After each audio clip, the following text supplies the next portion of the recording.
A água escorria pelas costas de Isadora como se tentasse lavar algo que nem sabão nem fogo ousassem tocar. A sombra de um pacto. Ela dobrava o corpo sobre a pia, mãos pequenas, trêmulas, segurando um prato que não parava de escorregar, cabelo encharcado colado à nuca, respiração curta por causa do medo e do cansaço. Quando ergueu os olhos, viu o reflexo de uma figura alta na superfície do aço, uma figura que não deveria estar ali. O rei Alfa, Caio Valente, estava na porta da cozinha às 3 da manhã, parado como um fantasma que conhecia todas as feridas do mundo. O silêncio do casarão se quebrou em dois com um único detalhe. Os dedos de Isadora estavam manchados, não de detergente, mas de sangue seco e recente. Espera, antes que a próxima revelação se desenrole. Se este mistério já te cativou, deixe-nos saber de onde você está seguindo esta história. Para garantir que você não perca revelações inesperadas, acordos quebrados ou despertares sob a lua, assine e fique próximo. Agora, de volta à cena. Caio não anunciou sua presença. Ele não precisava, a casa inteira respondia a ele com uma obediência antiga, portas que sussurravam, corredores que endireitavam a própria sombra. E ainda assim, aquela visão o desarmou.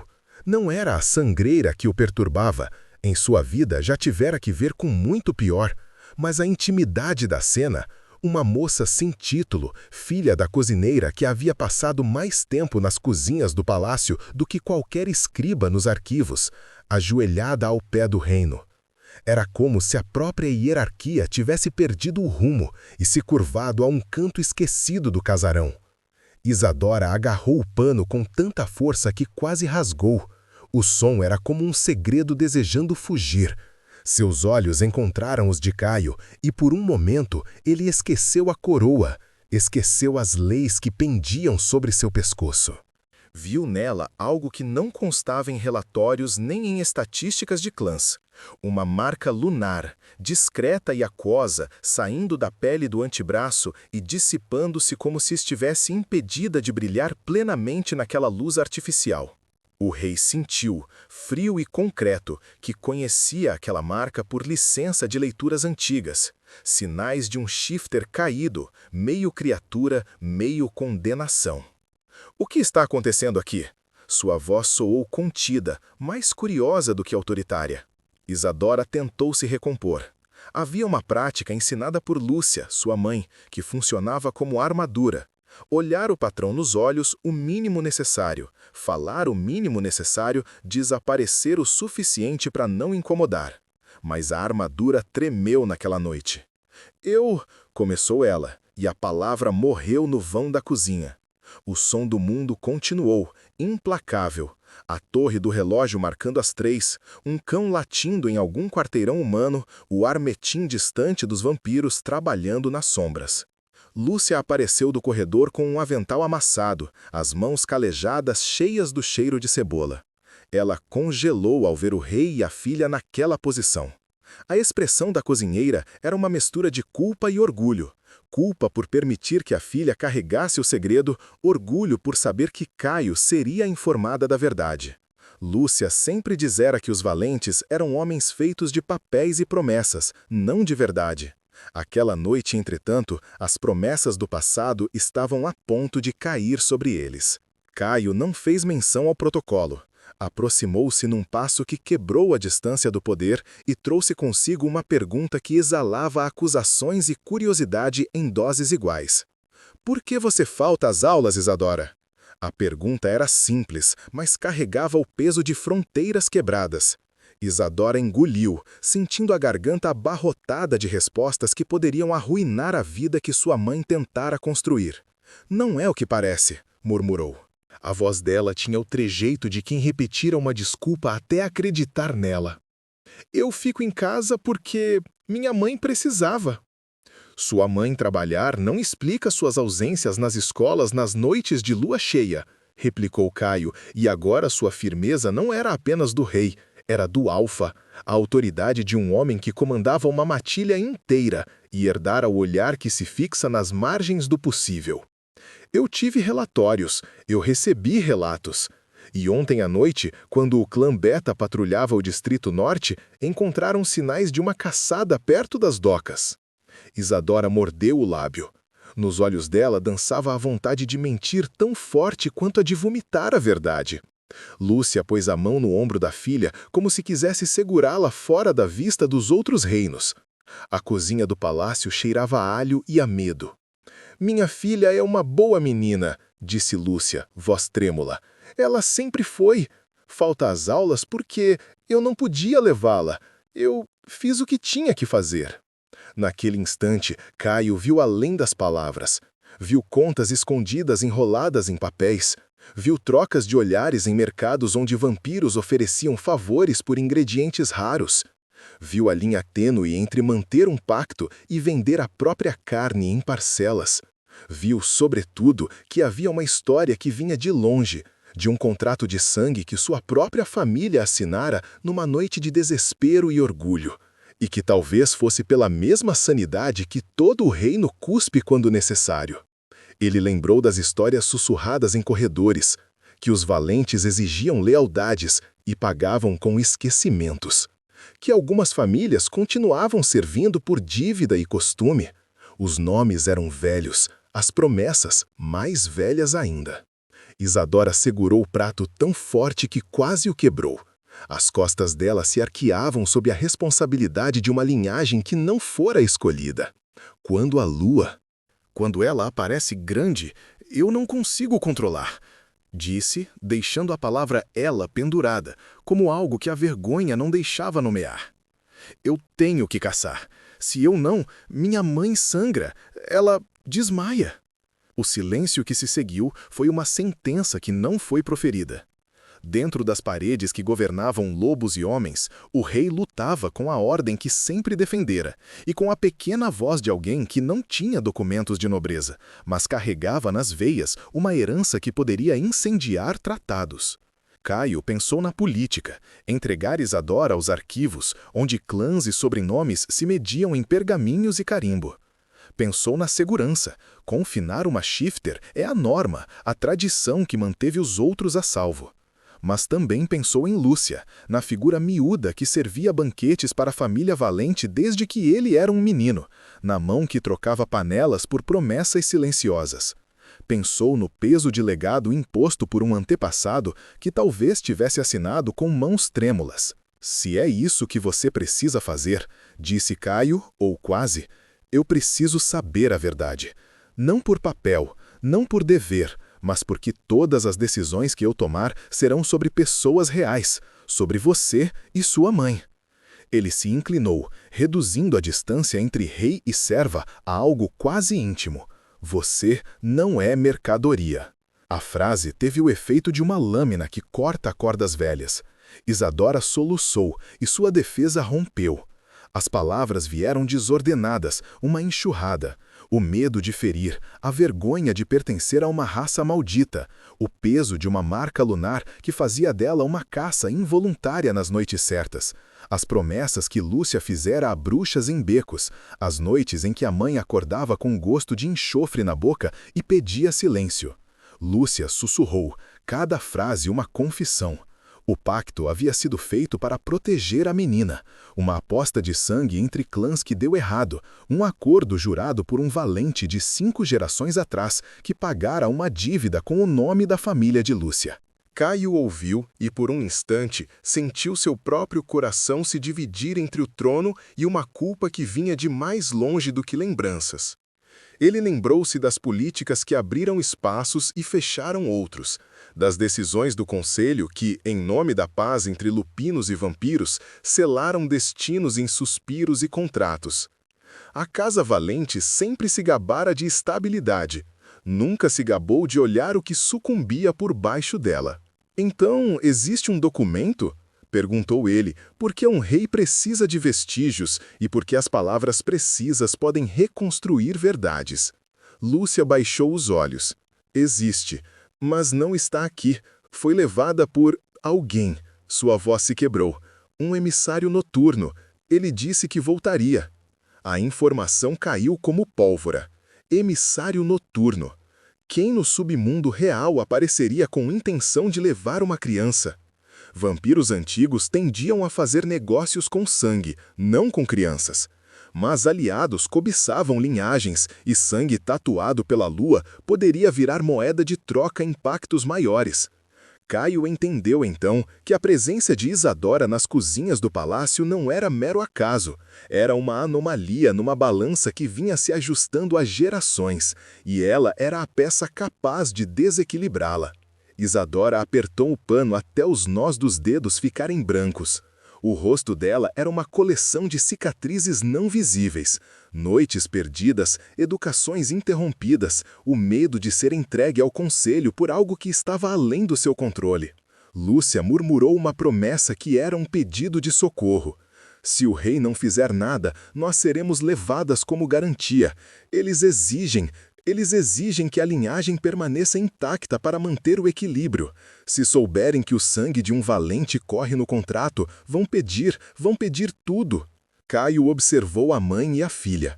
Ao redor, o casarão do reino dormia com a calma traiçoeira de quem acredita que o mundo permanece igual. Ele sabia que a madrugada era sempre uma fronteira. Nela, vampiros faziam negócios. Nela, lobos perdiam a compostura. Nela, segredos que não resistiam ao luar se tornavam perigos palpáveis. E pela primeira vez desde que ascendera ao trono, sentiu que sua escolha não poderia seguir apenas as leis que herdara.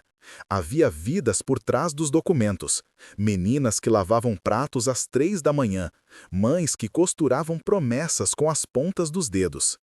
A questão que fechou o ato foi simples e aterradora. O que o rei faria quando a tradição pedisse sacrifício e a humanidade pedisse misericórdia? Ainda havia tempo até a próxima lua cheia, tempo suficiente para o emissário voltar, para o conselho reagir, para correios sombrios trocarem prioridades. O dilema pairou como fumaça: seguir o rito e manter a estabilidade, entregando Isadora como garantia, ou violar as normas e arriscar quebrar uma ordem que, até então, segurava o equilíbrio do reino oculto. Caio sorriu, sem alegria. A coroa pesava menos do que as decisões que ele agora tinha de tomar. E Isadora, com as mãos encharcadas, olhou para o rei como quem procura uma mão que nunca soube se poderia pedir.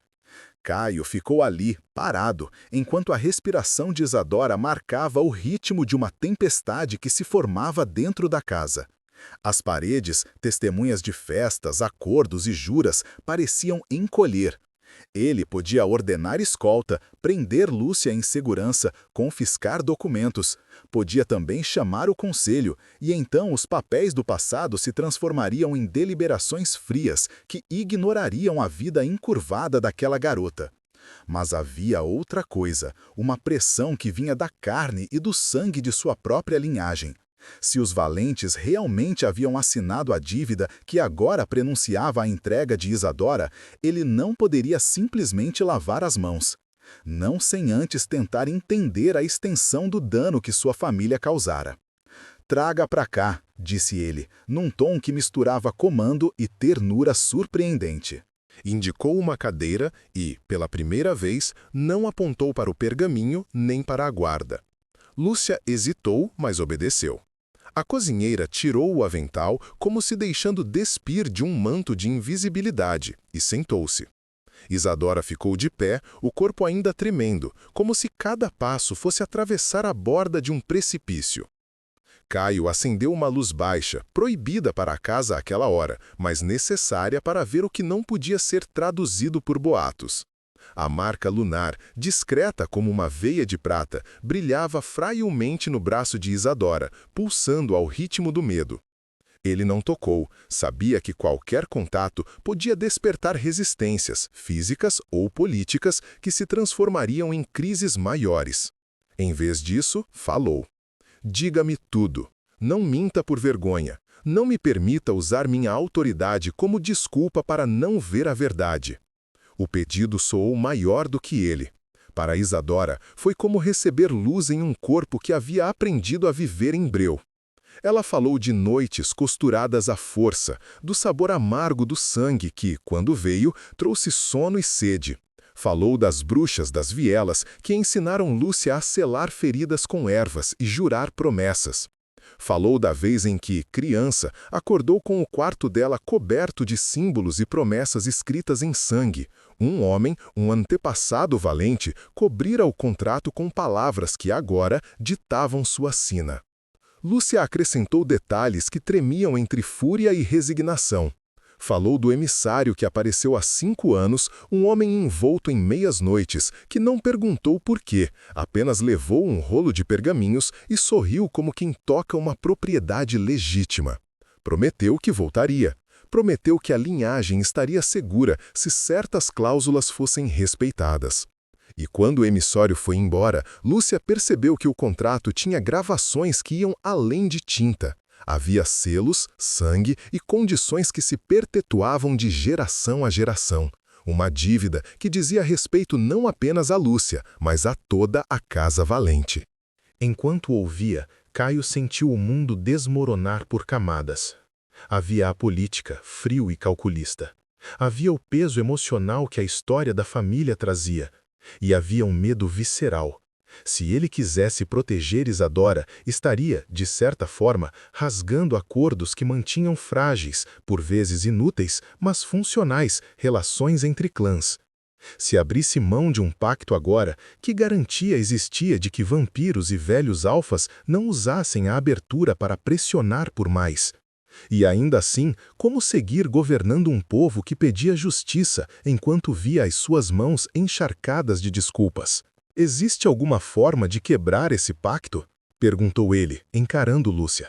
Não era só uma pergunta política, era um desespero que vinha da possibilidade de redenção. Lúcia riu, um som curto, sem humor. «Quebrar?» repetiu. «Pactos antigos são como raízes, cresceram embaixo da casa, e você não pode arrancá-las sem derrubar o piso. Há rituais, sim, mas eles exigem preço. Nem sempre é ouro. Às vezes é vida, às vezes é memória.» Isadora fechou os olhos. «Eu pensei que se eu sufocasse a sede, se eu me escondesse, eles nunca saberiam que eu existia», sussurrou. «Então a mãe faria o trabalho. Às vezes ela conseguia falar com bruxas, às vezes trocava favores no mercado negro. Nós prometemos pedaços de nós, pedaços do que éramos, para garantir que a maldição nos poupasse. Mas ela está ficando fraca, Senhor. Eu não aguento mais.» Quando Caio a viu, não foi como rei vendo uma súplica. Foi como homem vendo implorar a si uma promessa de juventude que nunca teve. Os valentes fizeram muitas cláusulas para manter seus nomes, mas nenhum pergaminho ensinara àquele rei a lidar com a fragilidade de uma mãe. A madrugada avançou. Os corredores começaram a reencontrar o silêncio de sempre, mas as mentes dos 3 ali estavam em guerra. Estratégias, climas políticos, cumplicidades antigas. Caio sabia que precisava agir. Ele ordenou que ninguém deixasse a casa sem seu conhecimento, que os guardas mantivessem o portão fechado, que o arquivo, aquele mesmo que guardava séculos de documentos, inclusive os que diziam respeito ao pacto, fosse consultado. Mas também pediu que ninguém tocasse Isadora sem seu consentimento. Havia algo pessoal em jogo que não se deixava regulamentar. Ainda assim, sua primeira ação foi chamar alguém que poderia ajudá-lo a entender o peso místico do que enfrentavam. Mara, uma bruxa que vivia na periferia do reino, conhecida por negociar com vampiros tão bem quanto com lobos. Se havia alguém que entenderia cláusulas, selos e o valor de uma linhagem, era ela. Conhecedor de costumes antigos, Caio sabia que a neutralidade de Mara era rara e que ela devia favores a poucos. Entretanto, talvez seu maior trunfo fosse precisamente esse. Mara não pertencia a nenhum dos grandes pactos. Ela existia nas margens, onde as promessas eram compradas e vendidas por quem ainda acreditava que magia é algo vivo. «Chame-a», ordenou. «Se há um jeito de salvar essa menina sem incendiar o reino, encontraremos.» Lúcia olhou para Caio com algo como gratidão e desespero misturados. «Eu não posso», começou, mas Caio a interrompeu. «Você não precisa fazer tudo sozinha», disse, «mas nós precisamos saber com o que estamos lidando.» Enquanto esperavam, a tensão se intensificou. O silêncio do casarão, normalmente cúmplice, se tornou uma presença que punha qualquer conversa em risco. Isadora sentou-se, cabeça entre as mãos, como se o mundo inteiro tivesse se tornado peso a ser carregado. Lúcia, encarando a filha, lutava entre confessar mais detalhes, como quem teme que silêncio prolongado transforme conhecimento em traição, e guardar o que podia para proteger a menina. Mara chegou antes do amanhecer, com as roupas cheias de ervas secas e um olhar que parecia ter sido esculpido por anos de negociações. Ela cumprimentou o rei com uma cortesia que era quase desaforo. Sabia que o poder de Caio era grande, mas também sabia que a verdade dos pactos só se revelava a quem não se escondia atrás de coroas. Comprou o silêncio de Lúcia com um gesto, um frasco de vinho forte e a promessa de que não fugiria com a filha no primeiro som de ordem, e então começou a trabalhar como quem lê um mapa. Vou precisar ver o selo, disse Mara, direta, e ouvir os nomes escritos. Sinais assim só se quebram se soubermos quem os escreveu e com que intenção. Caio percebeu que o destino da menina dependia não só de suas ações, mas também da astúcia de quem ainda lembrava dos nomes do passado. Perguntou-se quantas histórias como a de Isadora estavam espalhadas nas cozinhas e nos estábulos do reino, invisíveis aos grandes salões. Mara disse que havia muito mais do que esperavam, que o contrato do qual falavam parecia alicerçar um antigo acordo entre os valentes e um clã vampírico do norte, um acordo que pagava proteção com sangue não nobre. Eles precisavam de um selo humano para fazer o ciclo, explicou Mara, vasculhando arquivos improvisados. Uma marca lunar, uma linhagem que sangrasse quando fosse invocada. Com isso, você protege seu povo da fome dos vampiros. Em troca, entrega uma vida que pertence às margens. É cruel, mas foi eficaz por gerações. Caio sentiu um aperto no peito, proteção por dívida. O homem que ele era, no comando do Alfa, sabia que algumas medidas eram necessárias para manter a paz. Mas o outro homem que cresceu vendo a cozinha como lugar de família, sabia que a paz construída sobre a invisibilidade era uma mentira que um dia explodiria. «E como se termina isso?» perguntou, voz seca. Mara fechou o livro improvisado que trouxera. «Existem caminhos, mas todos pedem preço», disse. Participação do conselho, reconhecimento público, um selo verdadeiro de cancelamento, algo que demandará mais do que palavras. Pode haver uma forma de transmutar o contrato, trocar a dívida por algo que beneficia a todos, serviços, terras, garantias. Mas quem vai aceitar? Quem vai ceder parte do poder que sempre deteve, mesmo que de forma injusta? A resposta pairou no ar. Caio pensou no que significaria abrir mão de privilégios institucionais em nome de uma reparação que ninguém havia pedido, porque ninguém na alta esfera jamais desconfiara que suas mesas estavam colocadas com sangue ajuntado por cozinheiras e mães. Deveria ele trazer o conselho para a mesa, publicar o caso e forçar transparência? Ou deveria agir nas sombras, quebrando acordos sem ir aos pergaminhos, correndo o risco de desatar um nó que não seria simples de refazer? Isadora, ouvindo tudo isso, sentiu-se pequena e colossal ao mesmo tempo. Pequena porque a magnitude de decisões que definiam não só sua vida, mas a estrutura do reino era imensa. Colossal porque pela primeira vez alguém com poder real falava em reparação em vez de punição. A visão de Caio inclinando-se para a ideia de transformar um contrato em um novo pacto, um que não vendesse corpos, acendeu nela uma tênue esperança. Não a esperança de que tudo seria fácil, mas de que talvez o mundo não precisasse continuar se fingindo de justo. Houve, entretanto, sinais de que o perigo não se contentaria apenas em permanecer latente. Um mensageiro, um dos enviados do norte, foi visto rondando as redondezas da cidade no crepúsculo seguinte. Um caderno encontrado nos aposentos revelou menções ao nome de Isadora em cartas de troca, e a assinatura de um vampiro antigo apareceu como um símbolo elegante entre os riscos de tinta. As peças no tabuleiro começaram a se mover, e Caio percebeu que quanto mais se aproximasse da verdade, mais inevitável seria a reação dos que lucravam com os velhos termos. A madrugada que seguira transformou-se em preparação. Escoltas foram reforçadas, um círculo de proteção estabelecido, e a guardiã Lúcia recebeu instruções sobre quem poderia buscar ajuda durante as noites mais perigosas. Mara teve acesso a cantos do arquivo que Caio nunca permitira a outros.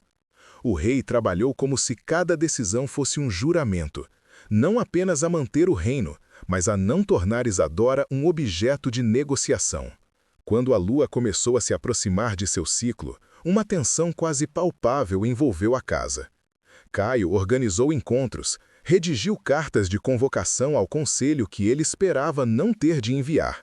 Planejou resgates e estratégias, mas, sobretudo, pensou em Isadora.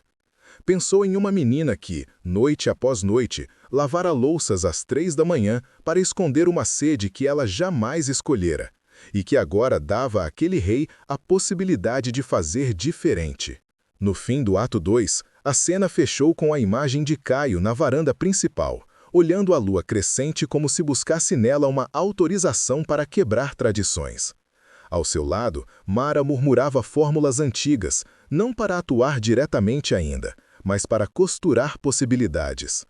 Lúcia dormia com uma mão sobre o peito, como se segurasse no coração da filha. E Isadora, no quarto mais simples da casa, enxugava lágrimas antes que a lua inteira se levantasse. A casa, que semanas antes dormiria na certeza de sua própria ordem, passava agora a vigiar as próprias sombras. As primeiras consequências da descoberta começavam a se delinear. Rumores que se espalhavam com passos rápidos, olhares nos mercados, a presença de um mensageiro que não fora convidado. O que começara como uma cena íntima de madrugada se transformou num problema que exigia mais do que soluções rotineiras.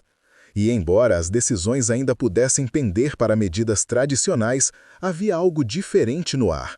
A sensação de que, pela primeira vez, o rei iria medir suas ações não só pela manutenção do poder, mas pela possibilidade de reclamar humanidade em suas escolhas.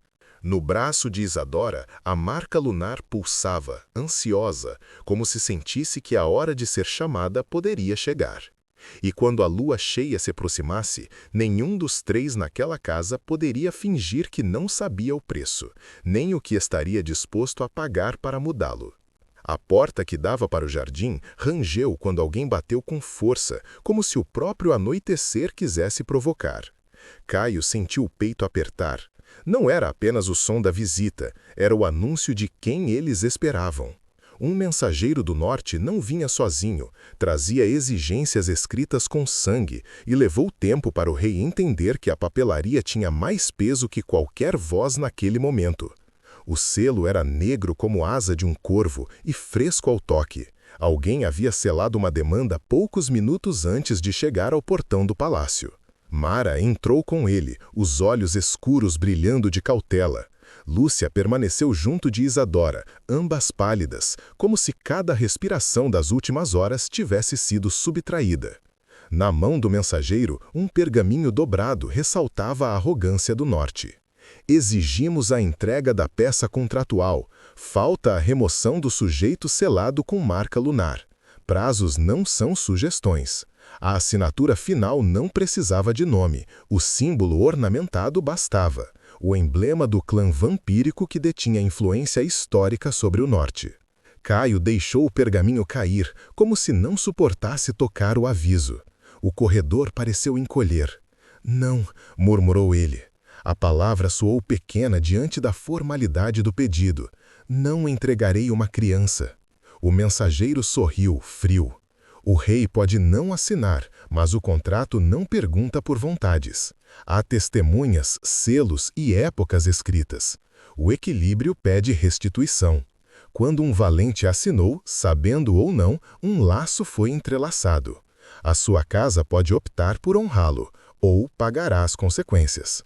As consequências não eram apenas políticas, eram vidas. E do lado de dentro, Isadora sentiu seu mundo inclinar. Por um instante imaginou que alguém fosse agir e abrir mão. Mas a guarda velha do reino, a burocracia do conselho e a ganância que se enraizara nas negociações tornavam a escolha qualquer coisa menos fácil. Quando Caio por fim chamou o conselho, foi recebido por olhares medidos. Alguns expressaram simpatia. O peso de uma linhagem que colonizara obrigações sobre os ombros de outrem sempre deixa vestígios de remorso. Mas outros, notavelmente os representantes dos clãs que se beneficiavam do equilíbrio, mantiveram-se rígidos. A voz mais dura veio de Enzo, seu beta de confiança, cujo rosto era normalmente um mapa de resoluções. Rei, não podemos abrir mão de um pacto que assegura a estabilidade. Se permitirmos que uns fujam das dívidas, o resto virá cobrar. O comentário trouxe um silêncio diferente, não de dúvida, mas de fratura. Caio encarou Enzo, sentiu a traição espalhar-se pela garganta como gelo. Enzo, nascido em bairro marginal, cresceu junto de Caio. Eles haviam dividido mais do que tempo de batalhas, haviam dividido confissões e planos. Mas agora, o beta que jurara proteger sua matilha parecia escolher as regras do passado sobre a justiça presente. Você fala como quem teme por seu clã, respondeu Caio, voz baixa. Ou como quem tem medo do que pode perder se a verdade sair da sombra. Enzo não recuou. O clã teme pela sobrevivência. Pactos antigos mantiveram predadores longe dos nossos. Você abrir isso pode trazer guerra. Não posso permitir. A fratura começou ali. Não foi um golpe físico, mas a repartição de lealdades. Havia membros do conselho que, em privado, temiam o poder do norte. Outros que desejavam manter canais com vampiros, aliados lucrativos. O debate judicial tornou-se campo de batalha. Caio percebeu que, para alguns, Isadora era menos uma pessoa e mais uma peça de xadrez. E mesmo diante desse quadro, ele recuou. Azares políticos andam junto a medos antigos. O rei não podia destruir a trégua que tantas vidas preservara. Mas havia também sua carne, a memória das cozinhas, o rosto de Lúcia, a marca batendo no pulso de Isadora. A decisão que tomou naquele instante seria um divisor de águas. Decidiu não negociar por escritórios. Reuniu um grupo pequeno para agir na calada. Mara, 2 guardas leais ao seu núcleo, Ágata e Silo e ele próprio. Planejou um ritual de contrapartida, um esforço para anular o selo à margem do processo burocrático. Se funcionasse, poderia declarar que o contrato estava quebrado por razões espirituais, um argumento para um conselho que, embora arriscado, poderia evitar uma retaliação formal do norte. Mas o contra-argumento era claro. Sem o apoio do Beta e de certas lideranças locais, uma ação secreta parecia condenada a falhar. Enquanto Caio buscava soluções, a tensão ecoava além do palácio. Boatos se tornaram rumores, rumores se tornaram olhares estranhos. Lúcia começou a receber mensagens anônimas, bilhetes dobrados com ameaças veladas, o aviso de que nem tudo poderia ser mantido escondido.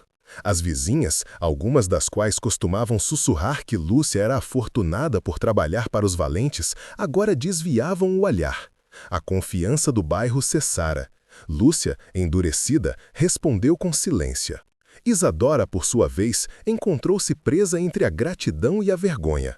Caio tentava. Isso era um consolo, mas cada esforço do rei vinha acompanhado de burocracia, medo, retaliação. Ela queria acreditar que a bondade do homem que ocupava o trono pudesse ser suficiente, mas o mundo demonstrava, em passos curtos e rápidos, que bondade, quando contra regras antigas, era uma moeda que precisava de apoio. A madrugada que antecedeu a lua cheia trouxe sinais inquietantes.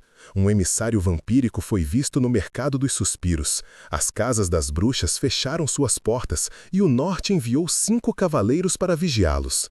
Enzo, cujo rosto se tornara uma máscara de estratégias, aproximou-se de Caio numa noite com vento cortante. Há quem diga que se você lutar contra o norte por uma vida, provocará outro tipo de guerra, disse Enzo entre dentes. Leais por contrato, responderão. Tenho ordens, Caio. Tenho responsabilidades que vão além de sua boa vontade. Houve algo de irrevogável na frase. Enzo estava preso à rede de favores que sempre existira, compromissos que protegiam, mas também amarravam. Caio, sentindo a pressão, tentou persuadir, argumentar, lembrar de noites em que eles foram jovens e prometeram justiça. Enzo, no entanto, não precisava de promessas de outrora. Tinha uma matilha inteira sobre suas costas. O rei compreendeu, com um peso no estômago, que seu beta poderia preferir um pacto de sobrevivência a uma mudança ética. E, se o beta recuava, poucos seguiriam por amor. Mara, por sua parte, trabalhou sem descanso. Reuniu ervas, cantos e fragmentos de pergaminhos que poderiam reverter ou pelo menos ocultar o selo o tempo suficiente para que uma solução política fosse arquitetada. E, numa noite, quando o céu parecia desenhado por uma pena áspera, ela anunciou algo que ninguém queria ouvir. "O selo é forte", disse. "Não será quebrado sem um preço. E o preço exigido pelos antigos é partilha." Partilha? Uma palavra que trouxe imagens de corpos divididos, almas roubadas. Caio encolheu. "O que quer dizer?" perguntou, incapaz de imaginar mais sacrifícios. Mara fechou os olhos. "O ritual pede um equilíbrio. Troque um dever por outro. Prometa algo que compense a perda. Terras, segurança, filhos de um clã sob tutela, um membro do governo vinculado ao norte. Alguém para selar a dívida de forma que o vazio deixado por Isadora seja preenchido por um compromisso eterno." Aquilo soou como traição. Traição por parte de quem? Do rei que traía seu ideal ao negociar? Do norte que transformava a vida de uma menina em mercadoria? Do próprio sistema que ensinou acordos e deveres como se fossem naturais? Lúcia sentiu as palavras como navalha. "Eles pediriam o que é nosso por direito", sussurrou. "Não entenderam o que é viver à margem." Quando a noite final chegou, o ar estava tenso como uma corda. O palácio cercado por guarda, ruas vigiadas. Isadora não dormiu. Havia a sensação de que, não importa o que acontecesse, algo iria partir. As conversas descartadas no corredor se fizeram verdade. Enzo tinha tido encontros com emissários. Um acordo secreto existia, e a possibilidade de que alguém dentro de suas paredes tivesse feito um trato pequeno, mas decisivo, começou a apodrecer a confiança. E o trato apareceu na forma de passos silenciosos. Na meia-noite, enquanto a lua ainda não havia alcançado seu auge, um grupo entrou no anexo das cozinhas. Isadora, que aguardava a qualquer sinal, ouviu vozes e correu. Viu sombras, reconheceu armaduras. Viu a expressão de um homem que ela conhecia, Silo, a quem acreditava leal, se curvar para um capuzado. O choque foi impossível. Silo ergueu a mão numa saudação que significava entrega. "Não me entenda mal", sussurrou ele, olhando para Isadora como se o peso fosse maior que sua vontade. "Eles prometeram terras, proteção, prometeram que eu salvaria minha irmã." A traição abriu uma fissura que foi sentida como um sopro gelado. Lúcia correu, tentou segurar Silo, mas as mãos dos cavaleiros foram mais fortes. "Não levem minha filha!" gritou ela, o som quebrando a noite. Uma guarda tentou intervir, mas foi puxada para longe. Na confusão, uma lâmina riscou a pele de Lúcia, um corte que não mataria, mas deixaria cicatriz, como ferida física que também marcava a alma. Isadora tentou resistir, mas as cordas, as algemas, a força coletiva eram demais. Gritos preencheram o corredor e Caio correu como nunca havia corrido. Por um segundo, o rei foi apenas um homem desesperado. Chegou tarde. O emissário do norte, com olhos que brilhavam de satisfação, sorriu ao ver o caos. "Vossa casa escolheu por vocês", disse ele, e entregou a filha das cozinheiras a mensageiros sem honra. Lúcia caiu de joelhos, mãos estendidas ao vazio onde sua filha estivera. Caio ficou congelado. Silo evitou seu olhar. O mundo inteiro pareceu ruir, não por uma batalha, mas por uma decisão assodada, por pactos que compravam omissões. O palácio inteiro entrou em colapso silencioso. Os corredores, testemunhas de festas e juramentos, agora testemunhavam um rapto. A fratura não foi só entre classes e clãs, foi íntima. A confiança entre o rei e seus homens se partiu. Enzo se afastou, culpa e razão misturadas no rosto. Silo foi levado em mãos frias pelos próprios que o haviam usado. Lúcia, inclinada sobre uma escada, chorava como se todo o mundo fosse feito de perdas. Caio, de pé entre ruínas metafóricas, sentiu sua coroa pesar mais do que nunca, pois a autoridade, quando utilizada sem pulsão humana, falha. No centro de tudo isso havia Isadora, já levada para além dos muros do palácio, destino incerto. O símbolo do norte no pergaminho agora tinha forma humana.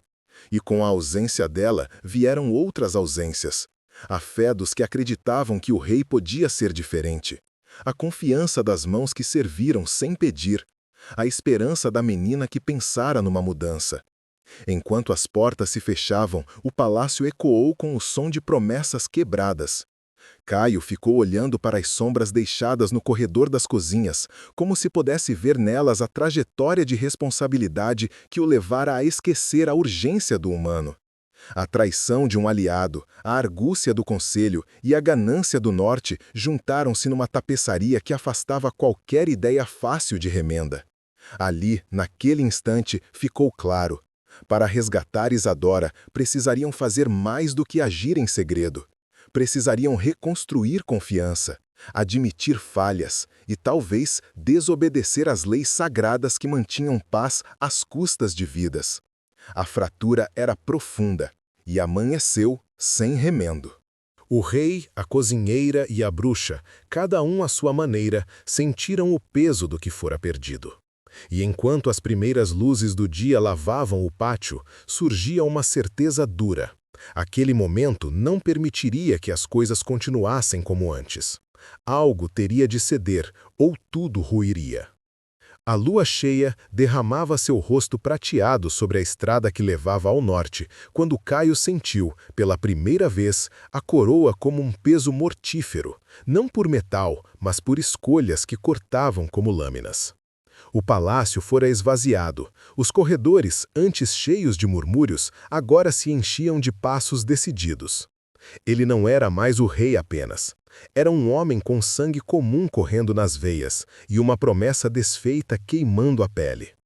Eles levaram Isadora para além do Rio Cinzento, disse Mara, com a voz seca de quem lera mapas que anunciavam cenários de guerra. Lá fica a Casa do Norte. Antigamente era selo e conveniência, agora é prisão. Lúcia sentou-se nos bancos do salão, as mãos ainda tremendo. Cada palavra de Mara parecia afiar uma nova perda. Eles prometem transformar uma vida em garantia, murmurou ela. E quem somos nós para competir com promessas feitas com sangue antigo? Caio olhou para a mulher que sempre o alimentara sem pedir nada.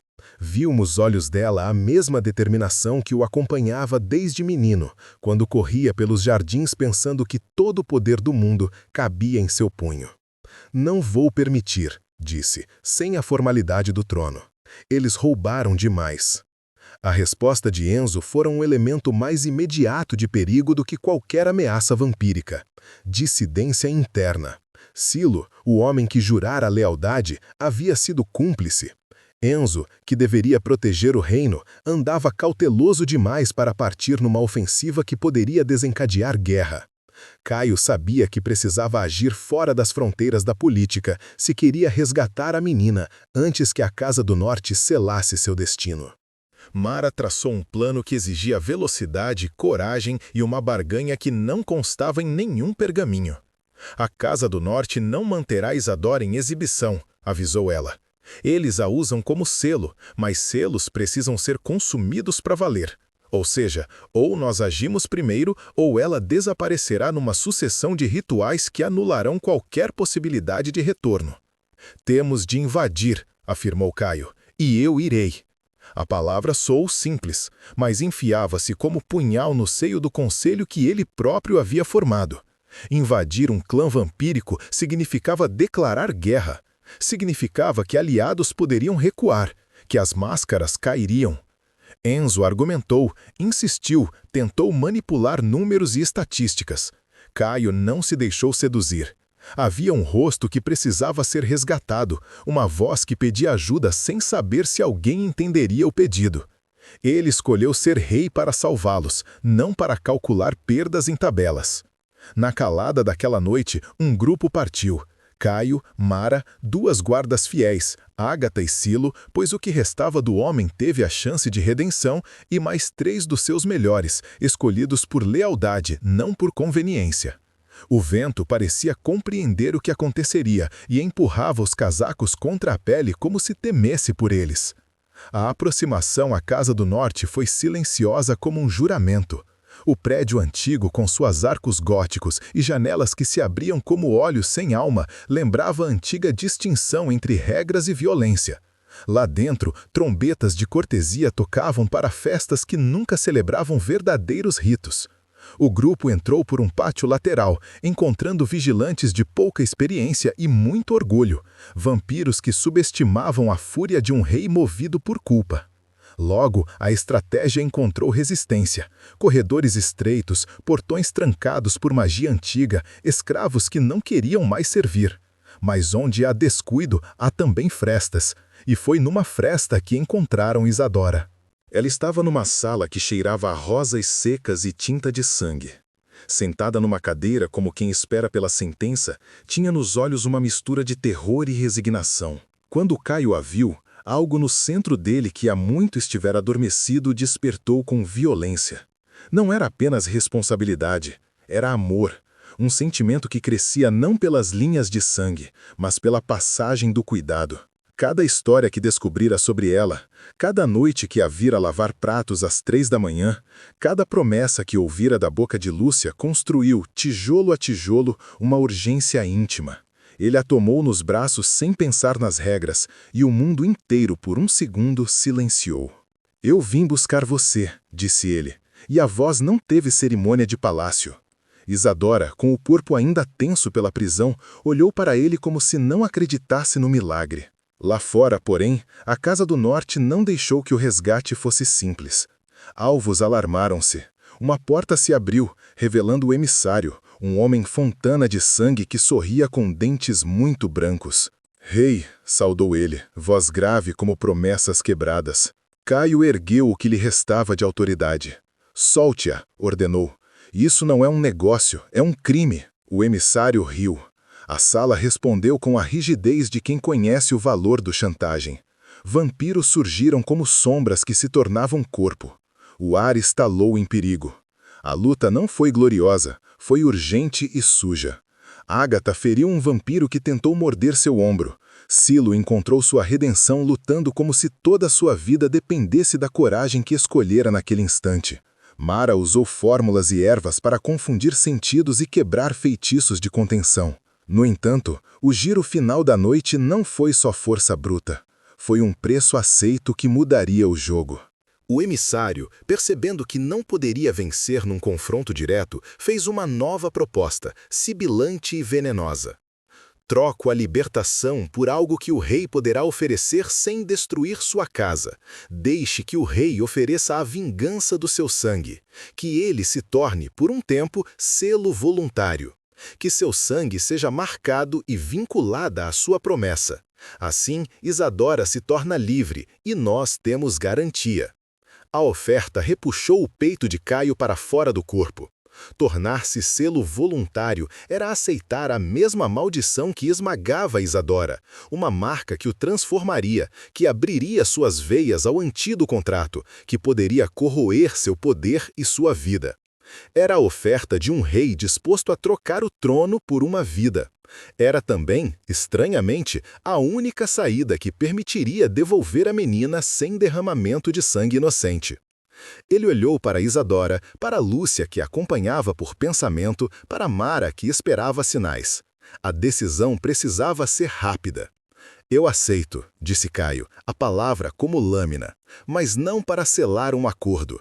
Aceito para quebrá-lo do lado de dentro. Se meu sangue deve ser usado neste contrato, que seja para transmutá-lo, não para perpetuá-lo." O emissário ergueu uma sobrancelha, mais curioso do que ofendido. Vampiros sabem negociar, sabem inclusive quando alguém tenta enganá-los com misericórdia. "Muito nobre", murmurou o homem do norte, "tão nobre que talvez seja tolo." A cerimônia improvisada começou. Eles arrastaram uma mesa, acenderam velas negras, e por um instante a noite parecia um teatro de velhos pactos. O emissário cravou uma lâmina na palma da mão de Caio e coletou o sangue que brilhava sob a vela, comprovando a assinatura do novo selo. Mas a surpresa foi maior do que o esperado. Quando o sangue de Caio tocou os símbolos que vinculavam Isadora, algo quebrou. Não em pedaços, mas em uma rachadura que ninguém profetizara. Mara havia preparado algo mais do que venenos e palavras. Havia preparado um truque alquímico. Ela inserira um elemento de transmutação, uma erva rara que, em contato com sangue de líder, não consumia, mas unia. A intenção era transformar o selo, de garantia em promessa. Caio, ao oferecer seu sangue, não se tornara selo, tornara-se mediador. Seu sangue havia amorfizado a regra antiga. Em vez de entregar Isadora como pagamento, ele assinara consigo a responsabilidade de reparar. Quando a marca tentou se formar, encontrou resistência. A marca de Isadora pulsou e depois murchou. A marca que deveria tê-la enredado foi redirecionada, aderiu às palavras de Caio e se transformou em um nó que ligava dois seres, ele e ela, de forma simbiótica. A dor que sentiram foi real, e ambos cambalearam. Isadora caiu no colo do rei, e ele, sem a pompa que o tornava distante, chorou. Não lágrimas de etiqueta, mas de alívio e perda. O que isso significa? Sussurrou Isadora ainda ofegante. Significa que agora temos algo que os pergaminhos não previam, respondeu Mara, com um sorriso pequeno. Vocês dois estão vinculados. Enquanto o vínculo existir, ninguém pode usar a linhagem de Isadora como garantia. É um laço de proteção, incomum. Também é um risco. Parte do fardo agora está com o rei. Os vampiros franziram o senho. Uma garantia que dependia da vida do rei não era só inovadora, era potencialmente perigosa. Ela implicava que qualquer agressão à jovem poderia significar retaliação direta ao trono.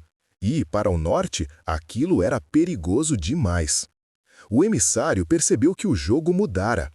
Ele, que se alimentava de vantajosidade, sorriu com má vontade e acabou por aceitar. Não porque gostasse do resultado, mas porque o custo de manter Isadora seria agora alto demais para justificar a ruptura. Quando saíram, o grupo estava exausto. A cidade ainda dormia, e o sol começava a atingir o céu como se nada tivesse acontecido. A Isadora caminhava entre eles com os passos fracos de quem teve a vida quase arrancada.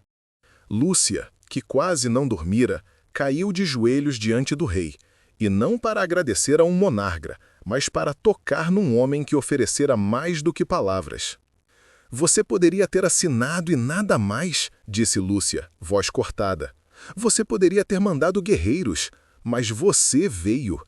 E isso é mais do que política. Caio olhou para a mulher que conservara sua família em panelas e cantos.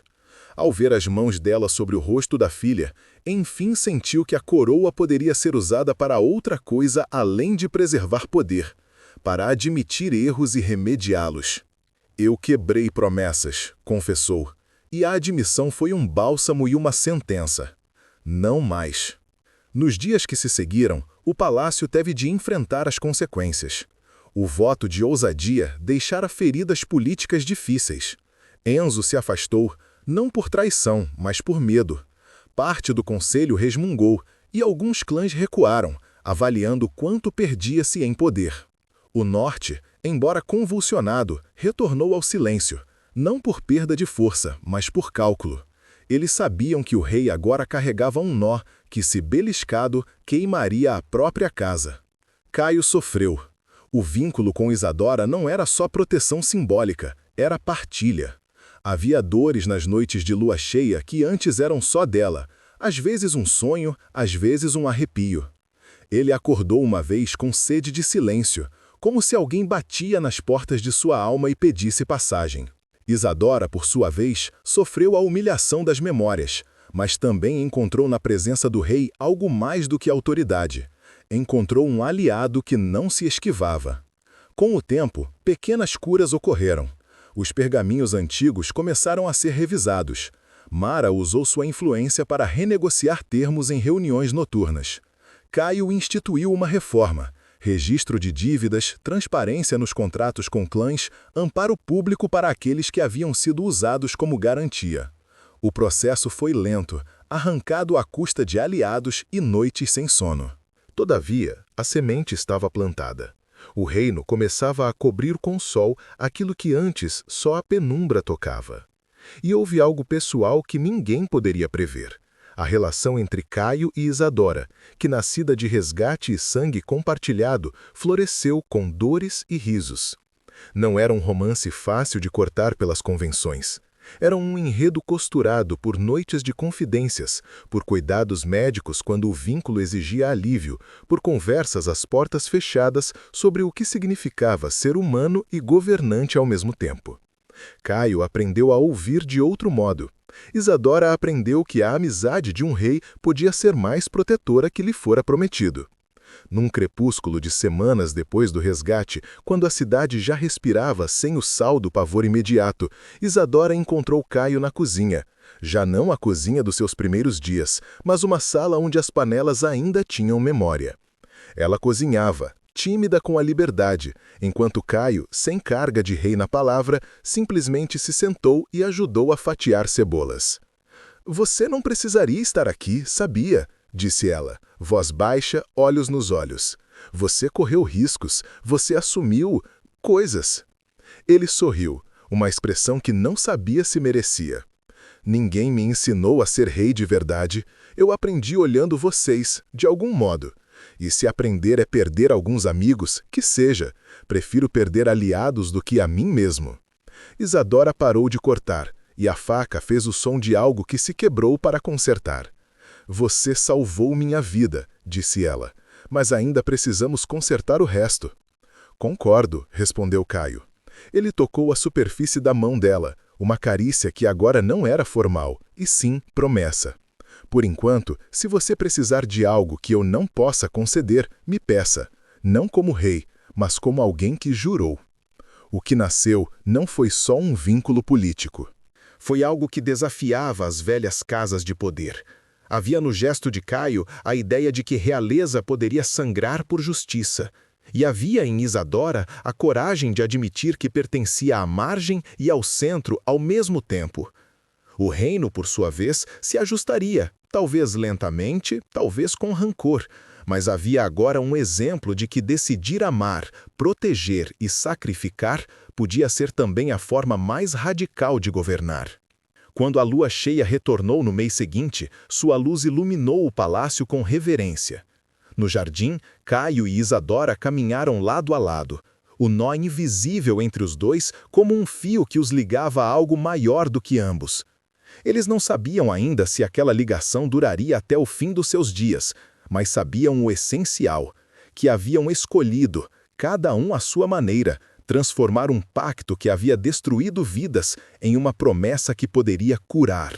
E assim, na alvorada de uma nova era, o rei que vira a cozinheira filho lavar pratos às 3 da manhã, aprendeu que o verdadeiro poder estava em assumir sangue, em recusar a conveniência de antigos termos e em, enfim, olhar nos olhos dos que serviam e dizer: "Eu te vejo." A rotina não voltou ao antigo costume. Ela se reescreveu. O palácio aprendeu a riscar dos seus livros aquela página onde vidas viravam mercadoria. Houveram dias de debate até a exaustão, disputas que costuraram e descosturaram alianças, e promessas feitas diante de testemunhas que depois se provaram palavras duras de cumprir. Mas no meio do turbilhão brotaram mudanças práticas. Um registro público de contratos, oficinas de reparação para famílias que haviam sido usadas como garantia, e uma pequena casa de recuperação no bairro das Cozinhas, financiada pela coroa, onde Lúcia passou semanas recebendo cuidados e, mais importante, ouvindo outros que tinham ossos de histórias parecidas. Isadora ficou no centro de tudo isso de um modo que ela mesma nunca imaginara. A marca lunar no antebraço já não pulsava com o mesmo horror. Quando a lua cheia chegava, havia um nó quente entre ela e Caio, que segurava a fome sem destruí-la. As noites foram de aprendizado, médicos, bruxas com remédios menos cruéis e conversas longas com Mara, que a ensinou a usar ervas para desviar a sede em vez de sufocá-la, que a orientou em pequenos rituais de posse própria para que Isadora não fosse só objeto de proteção, mas dona de sua história. O que cresceu entre Caio e Isadora foi uma intimidade feita de gestos modestos. Ele aparecia nas cozinhas sem alarde, às vezes para ajudar a descascar batatas, outras para apanhar uma caneca de chá que alguém esqueceu na mesa. Ele não tentou transformar cada sinal de afeição em decreto, nem ela transformou em romance todo ato de gentileza. Havia respeito e, aos poucos, uma cumplicidade que se costurava em conversas sobre passado e futuro. Encontros que antes seriam proibidos passaram a ser lugares seguros, onde confidências eram depositadas sem medo de serem usadas como moeda. Lúcia, curada em partes e mais inteira em alma, voltava a pôr as mãos no que melhor sabia, panela e acolhimento. Não mais para sustentar dívidas ancestrais, mas para alimentar vizinhos que vinham por consolo. Às vezes, fechava os olhos ao ver Caio ajoelhado ao lado do fogão, aprendendo receitas que lhe lembravam do menino que correra pelos jardins. Havia perdão. Havia cobrança também, e ambas as coisas conviviam como uma casa realinha seus móveis. Do lado político, o preço foi alto. Enzo e alguns conselheiros retiraram suas bênçãos públicas. Clãs redirecionaram negociações. O norte observou com recato. Mas o reino, por baixo das capas e dos selos, passou a valorizar pequenos atos de visibilidade. Nomes de servos foram inscritos em livros, crianças de cozinheiras passaram a ter acesso a bolsas de estudo, e o termo garantia deixou de ser usado sem a presença de advogados e curadores. Numa noite clara, meses depois, Isadora e Caio caminharam pelo jardim onde sua história começara a se desenrolar. A lua, alta e serena, derramava prata sobre as folhas. Eles chegaram à velha pia externa, aquela mesma que vira a garota dobrada sobre pratos às 3 da manhã, e pararam. Havia ali um silêncio que não era vazio, mas cheio de lembranças. Isadora passou a mão no metal frio como quem verifica uma cicatriz. A marca lunar, agora esbatida, parecia apenas um fio prateado sobre a pele. Caio não pronunciou juramentos grandiosos. Limitou-se a apoiar a mão sobre a dela, um gesto simples e inteiro. "Estamos aprendendo", disse ele, voz baixa. "Ainda há muito a consertar." Isadora sorriu, e pela primeira vez o sorriso não trazia remorso nem medo. "Então, aprendamos", respondeu, juntos. A lua testemunhou, impassível e luminosa, enquanto os dois ficaram ali, um tempo, em silêncio, como se a noite fosse página que permitia reescrever. No brilho prateado, o fio que os ligava reluziu, não como um grilhão, mas como uma linha tecida à mão. E naquela imagem calma e definitiva, o reino aprendeu que assumir a própria sombra podia, enfim, revelar a luz que faltava.